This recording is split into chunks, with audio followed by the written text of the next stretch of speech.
In the quiet night of the Blue Ridge Mountains, a vast mansion still glows with light.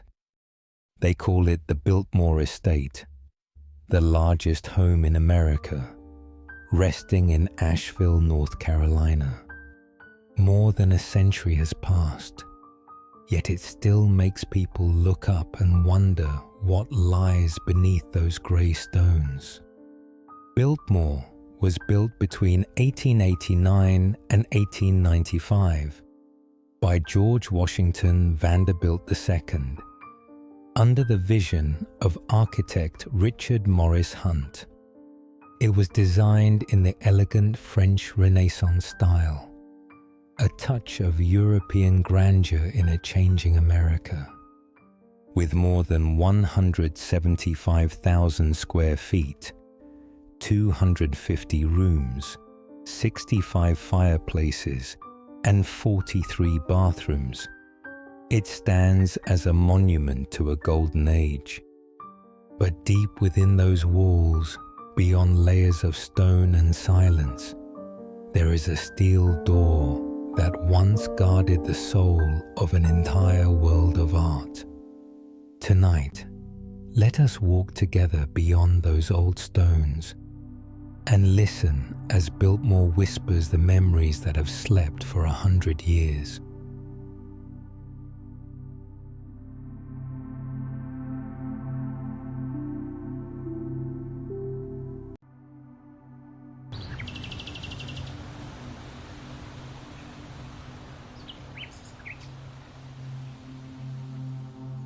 At the end of the 19th century, America entered an era of awakening and expansion. From the coastal cities to the distant heartland, the rhythm of steam engines and the strike of hammers echoed across a nation being born. Industrialization opened a door for a new kind of wealth, a class of people who wanted not only fortune, but legacy. They sought to carve their names into history through creations that could outlast time itself. It was the age of grand mansions, homes built not merely to live in, but to declare beauty and ambition. Across the country, powerful families raced to recreate the glory of Europe, as if to say that America too, young as it was, could stand beside Paris or Florence. But amid the noise and smoke of industry, one young man searched for silence. His name was George Washington Vanderbilt II. He was the 8th generation descendant of Cornelius Vanderbilt, who had built one of the greatest shipping and railroad empires of the Gilded Age. Yet George was different. He had no desire for the chaos of business or the clamor of the trading floor. His heart belonged to books, to art, and to the quiet beauty of nature. While most of the wealthy gathered in New York to flaunt their riches, George looked south, toward the mountains, the forests, and the valleys filled with wind and mist. During a journey through Asheville, North Carolina, he stopped on a hillside and looked down at the French Broad River, glowing softly under the evening sky. The mountains were shrouded in clouds, the pines cast long shadows, and the air smelled of wood and fresh earth. In that still moment, he knew this was where his dream could live, a place where art, nature, and human craftsmanship could exist together in quiet harmony. That dream was not born of impulse. Vanderbilt spent years studying the blueprints of old palaces and the architecture of France and Italy. He imagined a world of his own, majestic yet gentle, grand yet alive with stillness. To make it real, he turned to Richard Morris Hunt, America's greatest architect of the time, Hunt understood immediately. He designed Biltmore in the chateau-esque style, inspired by the castles of France's Loire Valley, with soaring towers, steep roofs, carved balconies, and arches that caught the morning light. Every line, every curve, every shadow was drawn so that the house would not only stand, it would breathe. To complete the vision, Vanderbilt invited Frederick Law Olmsted, the designer of Central Park in New York, to shape the land itself. When Olmsted walked the hills of Asheville, he said softly, "This land could become a living painting." Under his care, winding paths curved through meadows, small lakes reflected the sky, and the mountain wind carried the scent of pine through the trees. And so, beauty began to take form in stone and in light. Construction started in 1889. More than 1,000 workers labored day and night through the harsh southern seasons. The sound of hammers on steel, saws through wood, and the rumble of carts along a private railway filled the air. Each sound became part of a single rhythm, the rhythm of human hands building a dream. Sandstone was quarried nearby. Oak, steel, and glass were brought from the north. Every brick, every window, every beam was chosen with care, as if each one held a heartbeat. Vanderbilt often stood at the site, silent, watching as his vision rose above the trees. And slowly, the shape of the house appeared on the Asheville horizon. Its towers caught the morning sun, and locals began calling it the castle on the mountain. At sunset, the stone turned red, and the windows burned like mirrors of fire. Inside, artisans from France and Italy worked quietly. The tap of chisels, the scent of paint and wood. They were not just building a home. They were carving the spirit of an ideal. After 6 long years, the work was done. On Christmas of 1895, Vanderbilt opened the doors of Biltmore for the first time. Electric lights shimmered on the high ceilings. European paintings lined the halls. Fireplaces glowed with warmth as music drifted through the air. The flames flickered across the carved stone, as if the house itself had come alive. Biltmore was never meant to defy time. It was meant to speak quietly of patience, of craftsmanship, and of the human longing for beauty. In an era dominated by smoke and industry, one man chose to cultivate stillness, and when it was done, standing silent among the pines, shining beneath the moon, everyone who saw it understood. This was more than a mansion.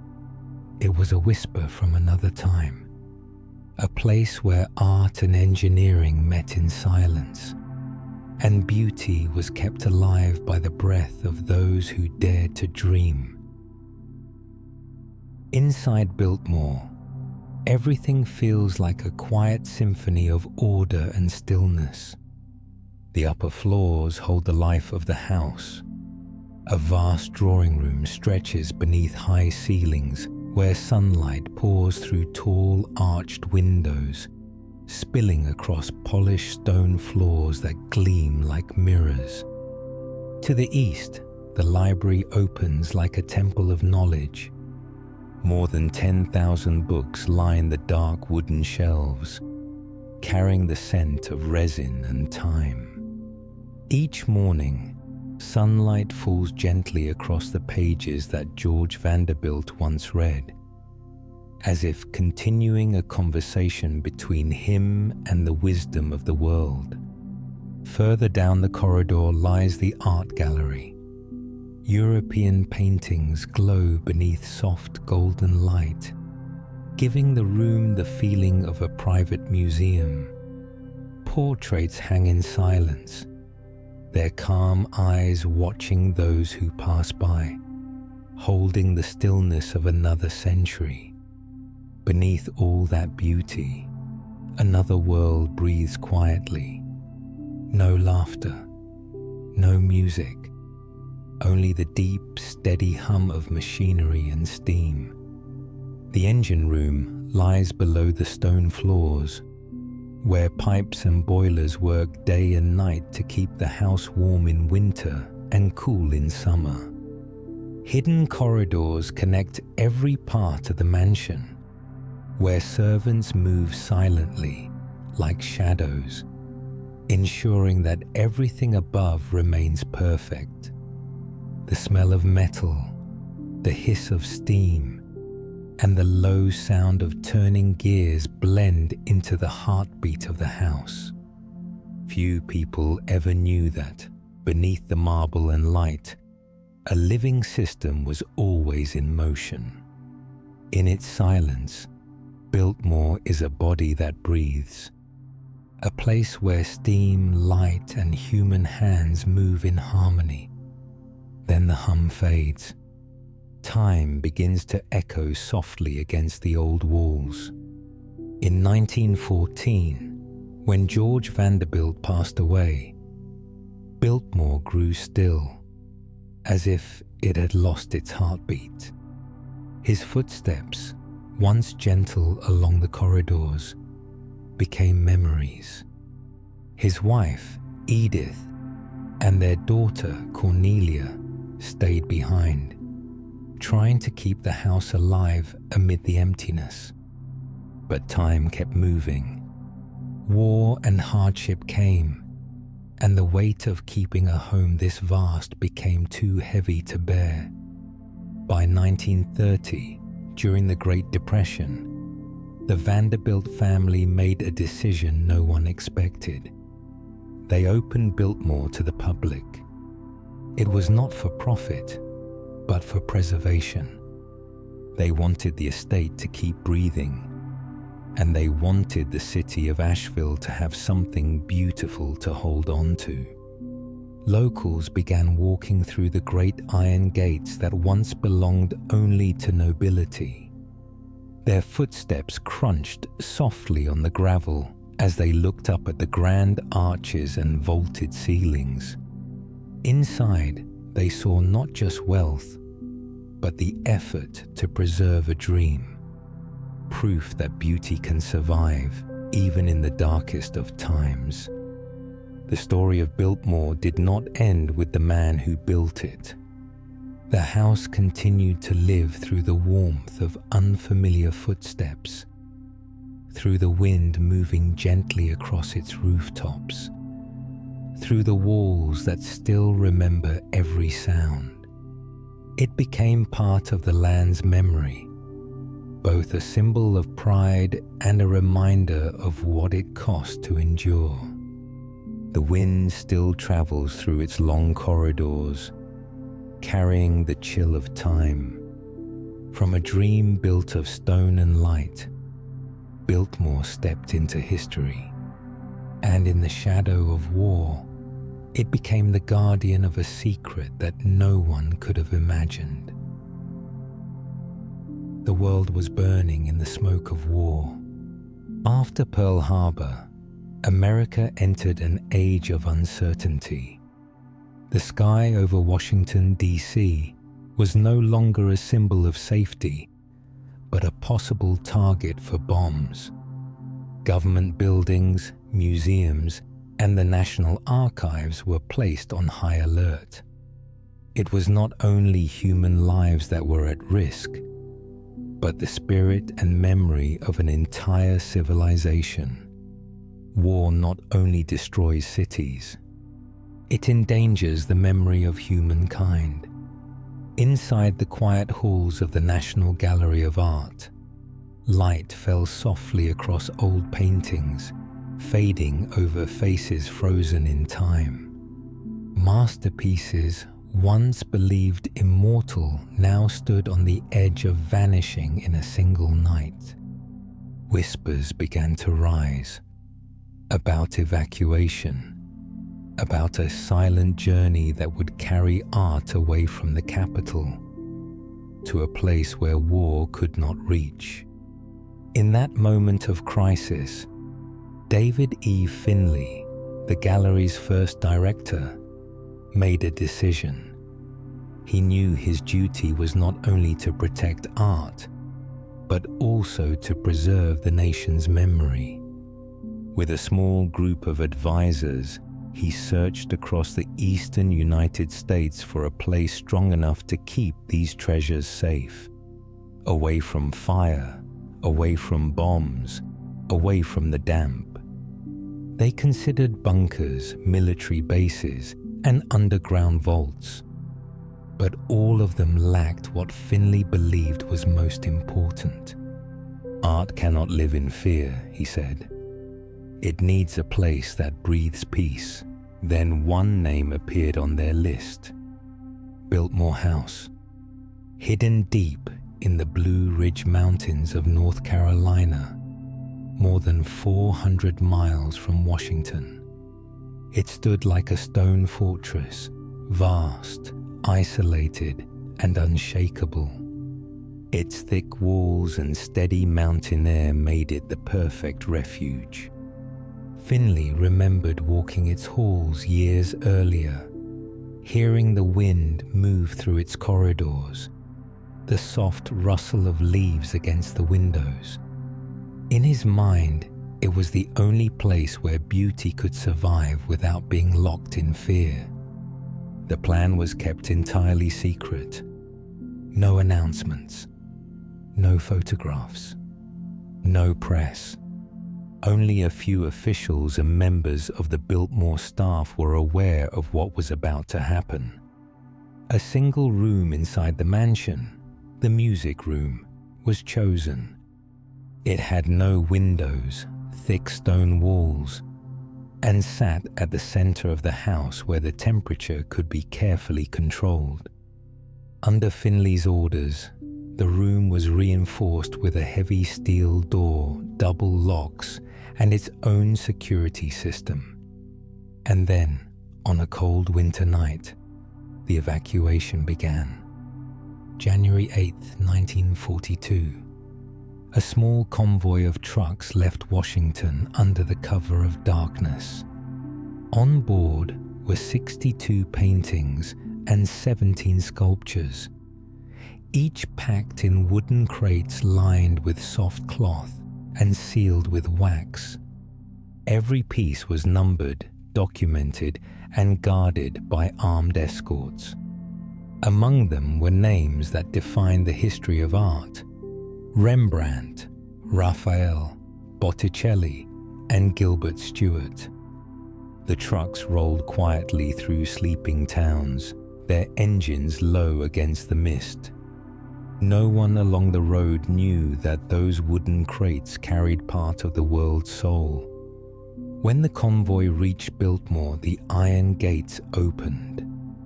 There were no lights, no ceremony, only the sound of tires on gravel and the cold wind whispering through the valley. The crates were brought into the great hall, then carried down to the music room already prepared. Under dim yellow light, experts from the National Gallery inspected each piece, writing notes carefully by hand. When the last painting was inside, the steel door closed. The lock clicked, and silence fell. Only 3 people held the keys. From that moment on, Biltmore was no longer just a symbol of a golden age. It became a sanctuary for American art during wartime. For months, the room was checked constantly. Temperature and humidity were measured by hand and recorded in notebooks. Finley received regular reports, making sure everything remained safe. The paintings rested quietly in the dark, surrounded by cold stone. Guards later said that on still nights they could hear faint sounds, the creak of wood, or perhaps only the wind moving through the door. Whatever it was, they believed the art was alive, just breathing more softly. To the public, the National Gallery simply announced that its galleries were under maintenance. No one knew the truth, that beneath the stone walls of Biltmore, a part of humanity's heritage was being protected in silence. Not in a bunker, not behind concrete and steel, but inside a house built from love for beauty itself.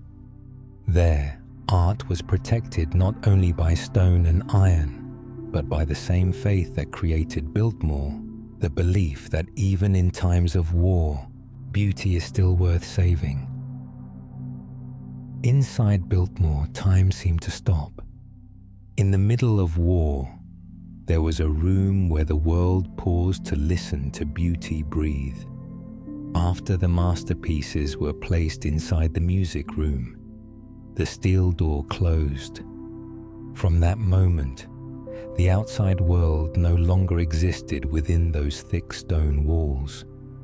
According to records from the Biltmore Estate and the archives of the National Gallery of Art, the room was completely sealed, with access strictly controlled. Only 3 people held the keys: the estate manager, a representative from the gallery, and the head of security. No one else was allowed to touch that door. It was more than a security measure. It was almost a ritual, a vow to protect the memory of humanity in a time when darkness ruled the earth. Every day, technicians walked the quiet corridors. They checked the temperature and humidity gauges, writing each number carefully in their notebooks. The dim yellow light touched the thin pages. The temperature had to remain constant, never changing more than a few degrees. Humidity had to remain steady, preventing the wooden frames from cracking and the oil paint from fading or peeling. In the curator's logbook, one note remains: all stable, no changes. Below it, a small circle was drawn, a mark for another day when art had survived untouched. Inside the music room, sound disappeared. Only the soft scratch of pen on paper, the faint hum of the measuring instruments, and sometimes a cold breath from the stone walls made the air feel still. Outside, the war raged on, but in that room, everything stood still, as if the outside world was only a faraway dream. Those who entered said it felt like walking into a chapel. No one spoke loudly. No one hurried their steps. Each person bowed slightly as they passed the paintings, as if walking through a quiet history still asleep. 2 years passed. The noise of bombs faded. America began to see the end of the war. By 1944, when the threat of air raids had passed, David E. Finley gave the order to return the artworks to Washington, D.C. Once again, a convoy of trucks left Asheville, carrying the same wooden crates that had once arrived in silence. The journey back was calm and slow. Headlights swept across the misty trees, leaving soft streaks of light on the damp gravel road. No incidents were recorded, and when the paintings and sculptures were placed back inside the National Gallery, people said the rooms seemed brighter, perhaps because the light now reflected through layers of paint that had rested too long in Biltmore's quiet dark. The mission ended in silence. No newspaper headlines. No public announcement. No one knew the long journey those paintings had taken. All related documents were stamped Biltmore Storage and stored inside the National Gallery archives. A quiet record of one extraordinary chapter in the history of art preservation. Those records still exist today. Notes, sketches, reports, and the curator's journal. Their pages yellowed with time, their edges folded, the ink fading into brown. But behind those fragile pages lies something greater. The unity of people protecting beauty in a time of war. Yet memory never sleeps for long. Another story began to whisper through generations. Locals in Asheville said that during the evacuation, a small room behind the music room had been sealed off. A storage space for tools and spare crates. After 1944, that room was never opened again. No blueprints mentioned it. No staff confirmed entering it. But the rumor spread. Something might still be inside. Maybe only empty boxes. Maybe something forgotten. No one knew, and the Biltmore Company never confirmed. Still, the story lived on. Told in cafes, in the voices of tour guides, in the quiet glances of visitors standing before the iron door. They called it the locked room beneath the mansion. Maybe it's only a legend. But sometimes the unknown feels more real than the truth, because what we cannot know often draws us closer than what we can explain. Today, visitors walk past the music room without realizing that this was once a shelter for art during the Second World War. The stone walls remain silent. Light still falls softly across the wooden floor. And if you stand quietly enough, you might hear a faint echo, not sure if it comes from the room itself or from the memory of the house. When the war ended, the steel door closed once more, but inside it, art and memory remained.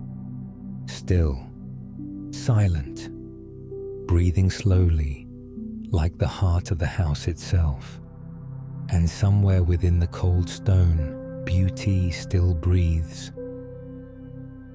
At the end of the 19th century, as grand mansions rose across America, the upper class began to follow a new philosophy of living, a philosophy of silent presence. It was an era when true luxury was not about display, but about the art of disappearing perfectly. In the great estates, servants were never meant to be seen by guests. Every meal, every task, every detail had to be completed before the master entered the room. It was called the principle of invisible service. Perfection measured not by words, but by the illusion that everything functioned effortlessly, even when no one appeared to be in control. For the wealthy families of the Gilded Age, that invisibility was the highest form of refinement. And among all the homes built with that ideal, Biltmore House stood as its purest expression. George Washington Vanderbilt did not simply build a home. He created an entire world, a self-contained universe where every movement of life hid beneath the surface of elegance. Guests who stepped into the grand hall saw only French tapestries, crystal chandeliers, and staircases that curved like silk. They never knew that behind the dark wood panels ran a hidden network of passageways designed for servants to move unseen. Every door, every panel, every corridor was planned so that the rhythm of service would flow perfectly, yet remain invisible. On the eastern side of the mansion, there were secret doors connecting the breakfast room and the library to the service areas. They were disguised with matching wood or wallpaper, blending thoroughly with the walls. Unless someone knew where to look, even standing inches away, they could not tell where the wall ended and the door began. Some corridors were narrow, lit only by small oil lamps guiding the way. They led to the kitchens, the laundries, the storerooms, the quiet engines behind every glittering dinner upstairs. Atlas Obscura once called them the veins beneath the skin of a giant being, and that was true. At Biltmore, silence was intentional.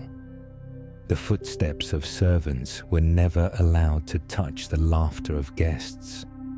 If the upper floors were a place where light sang, the lower floors were where steam whispered.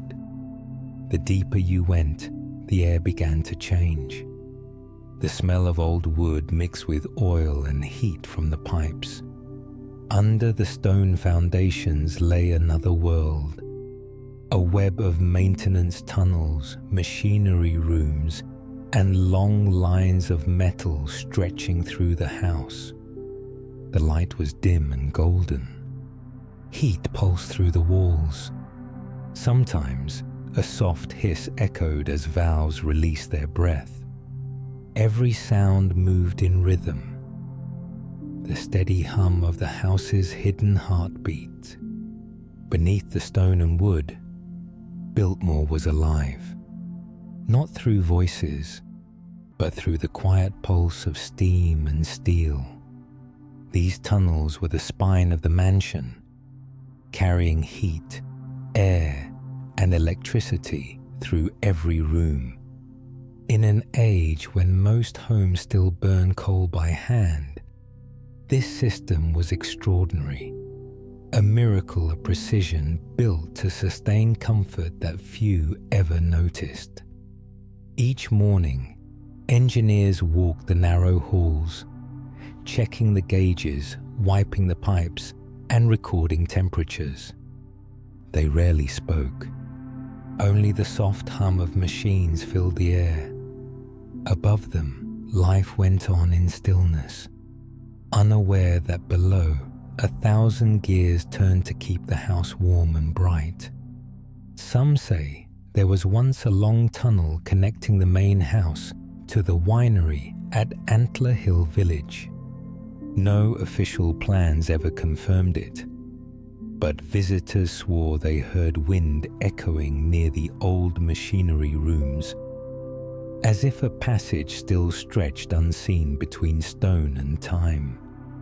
Whether real or imagined, that mystery only deepened Biltmore's soul.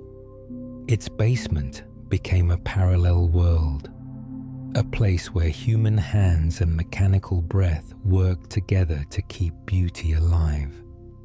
Today, visitors see only fragments of that hidden world. A few old pipes, narrow iron doors, and the red brick corridor leading to the boiler room. The rest remains sealed, closed to the public. But even from the old photographs, you can feel its precision. Above ground, Biltmore is a symphony of light. Below, it is a slow heartbeat of metal and mist. Every hiss, every echo keeps the house alive. And in that quiet space, you begin to understand why people call Biltmore the house that breathes. It lives not only through its beauty, but through the unseen rhythm beneath its stone and wood. A living body, always moving, always warm, keeping its lights glowing as if time itself has never truly moved on. It is not the grandeur of its appearance that has kept Biltmore alive to this day. It is the things unseen. The hidden corridors beneath the mansion are not just feats of engineering. They are the heartbeat of the house itself.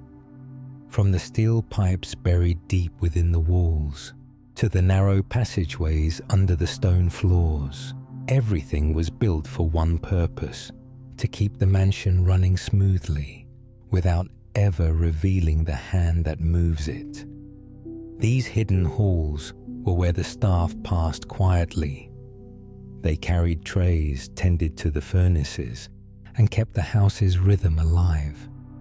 Warm air from the boiler room traveled through dozens of pipes, spreading evenly through every floor, keeping Biltmore's temperature constant across all seasons.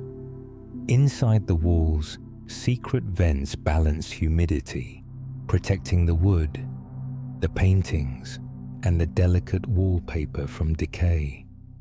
In an age when climate control was still a dream, this system was a kind of miracle.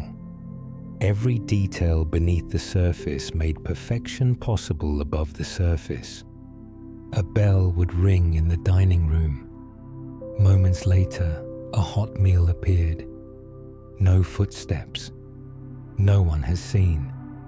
A light would flicker, then glow again, powered by quiet wires running beneath the floor. No sound of engines. No smoke. Yet everything moved in perfect harmony. In that silence, Biltmore felt alive. Its tunnels and pipes became the veins of a living body, pulsing steadily under marble and stone. Above the quiet beauty, a hidden rhythm still flowed, constant, patient, unseen. And like every legend, the less it is proven, the longer it survives. People in Asheville whisper of a tunnel deeper still, a passage that leaves the mansion behind, cutting through the mountain, leading into the heart of the Blue Ridge Forest. No one knows where it begins. Some say near the machinery room. Others speak of an iron door, locked since the 1950s, with no key that fits. They call it the Ridge Tunnel, a secret passage built for a reason only its master ever knew. Every city has its mysteries, and for Asheville, that mystery lies beneath Biltmore. Stories are passed down from one generation to the next. No one proves them. No one denies them. And maybe no one truly wants to. Some say that on fog-heavy nights, if you stand near the western wing, you can hear a faint sound rising from the earth. Aim. A whisper of wind through old pipes, or the soft tremor of metal brushing against metal. No one knows if it's real, or if it's the memory of the house itself, still breathing. For the people of Asheville, the legend doesn't need to be true. It exists like a shared memory, a reminder that Biltmore is not only stone and architecture, but the living soul of the land around it. Among the damp forests and quiet streams, the name Biltmore is still spoken softly, like the name of an old friend. Mysterious, noble, and carrying something never revealed. And perhaps it is what remains unrevealed that keeps us from leaving. Beneath the chandeliers, where violins once played and laughter once filled the halls, there lies another world, a place where only steam and metal speak, a world built not for the eyes, but to uphold everything shining above. Under the crystal lights, beneath the echo of music, there is a stone and mist and the footsteps of a past that never truly left. And if one night you stand in Biltmore's hallways and stay silent long enough, you might feel it, as if the whole house, it is still keeping its promise to the past. When you open the archives of the National Gallery of Art, there is a faint line written on the cover: Biltmore Storage, 1942 to 1944. Inside are detailed records of dates, temperatures, humidity, and lists of artworks, written in the careful handwriting of those who once lived through the war. Beside them, black and white photographs show rows of sealed wooden crates under the dim light of the music room. Each photograph feels like a fragment of time, quiet, precise, but filled with the silent fear of an age when a single bomb could erase centuries of beauty. Between the numbers and the fading ink, there is something beyond words, a feeling that beauty itself had once been saved. The Charlotte Observer once wrote, "If Washington were ever bombed, Biltmore would become the sanctuary of America's artistic soul." Even today, that line makes people stop and think, because beyond history, Biltmore became something greater than a house. It became a symbol, a private home that once protected the spirit of a nation's art.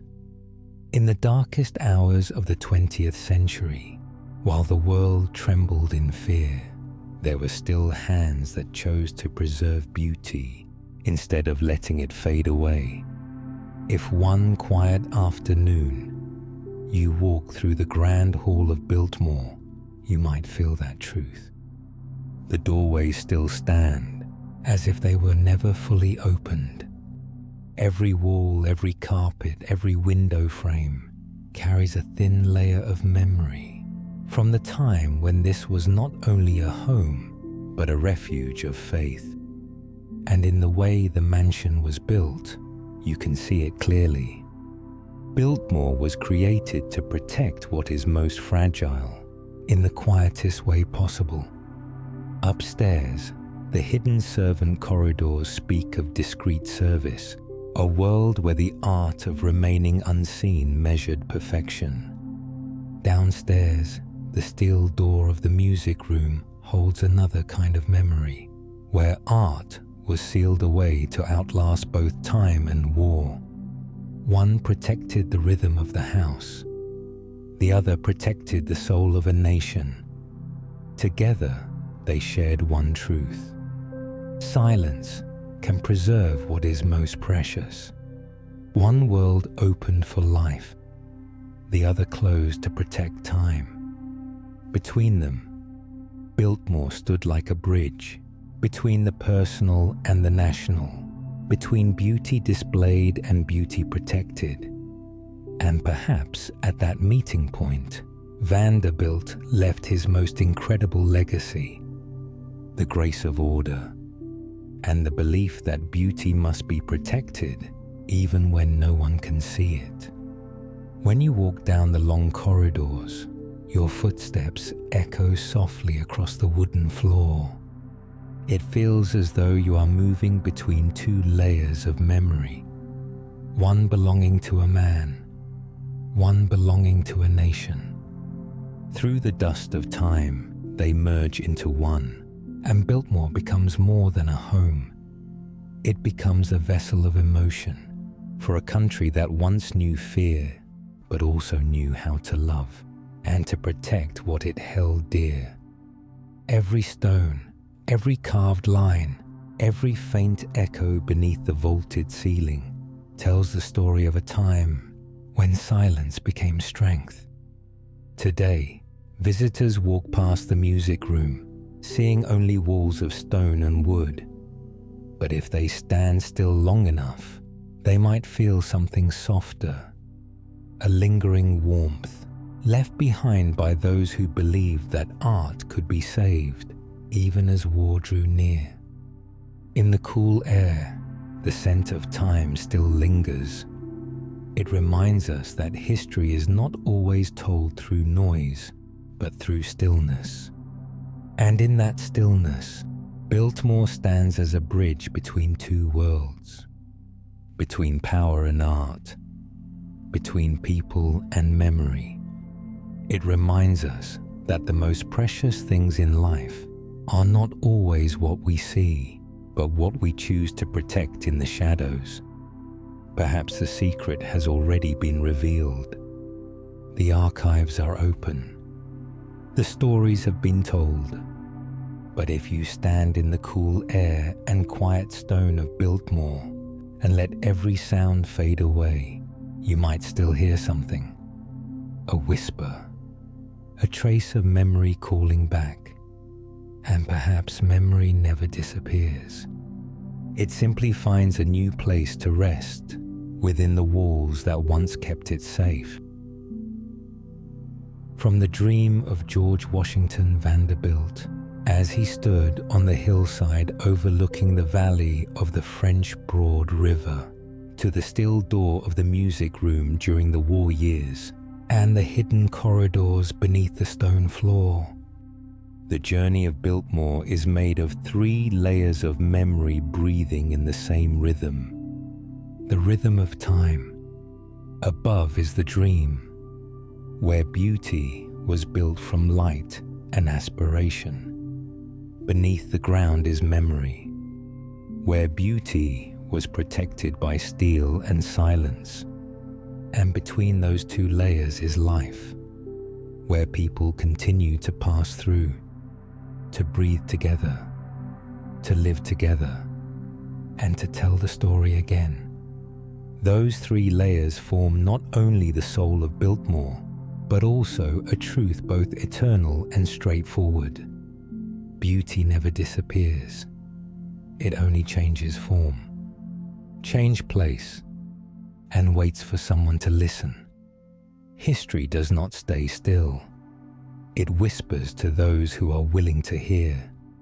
If you stand in the grand hall at dusk, when sunlight filters through the glass windows and falls upon the stone floor worn by centuries of footsteps, you can feel that breath, not as a sound, but as the quiet life of a house that once witnessed war and once guarded the sacred heart of a nation. Today, Biltmore is more than a building. It is the living memory of America, a reminder that sometimes the things we protect in silence are the ones that speak the loudest. Every wall, every doorway, every gust of wind moving through the corridors whispers the same truth. Beauty can be hidden, but it has never been lost. And if history is the echo of humanity, then Biltmore is where that echo becomes breath. In the darkness of time, it still lives. It still whispers, as though the house continues to guard the dreams that people have left behind. Outside, night settles once more over Asheville. The sky deepens to ink. Wind drifts through the pines, carrying the scent of damp earth and dry leaves from the Blue Ridge. Golden light glows faintly from the windows, like the last embers of memory refusing to sleep.